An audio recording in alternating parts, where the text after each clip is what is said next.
How do you treat unilateral or one-sided capsular contracture after breast augmentation? Capsular contracture is scar tissue buildup around the implant. We grade this on a scale of 1 to 4. A grade 1 and 2 is really inconsequential, but when you get into a 3 or a 4, where the breast is deformed, hard, and painful, you have to address those capsular contractures. If you have it on one side, which is the most common, how do you deal with the other side? One of our patients came in the other day. She had a capsular contracture on one side, but not on the other. 4 years ago is when her augmentation was done. So the question is, how do you deal with the normal side? How do you deal with the side with the capsular contracture?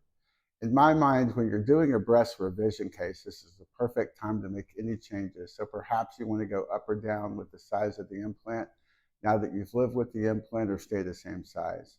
I believe it's always important to have the same age implants in. So if you had implants placed 4 years ago, you don't want to get a brand new implant on the side that you're going to work on, and an old implant over here. Even 4 years is enough to make a difference. So I like to replace implants when I'm doing a revision, even on one side. That gives you the same aged implants and makes the aging process with your breast implants symmetric on both sides. For capsular contracture, as a first step, we'll take out the capsule and then we'll reconstruct the pocket. When you take out the capsule, you'll notice the pocket gets bigger.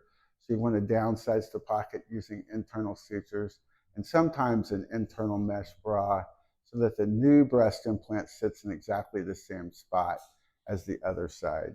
So symmetry is the key. Age of the implants needs to be the same. If you have a capsular contracture, grades 3 or 4, that needs to be fixed. Most implant companies offer a warranty for capsular contracture if it occurs in the first 10 years. So the first thing you can do also is to check the warranty on your implants, because that might help you cover some of the costs of the procedure.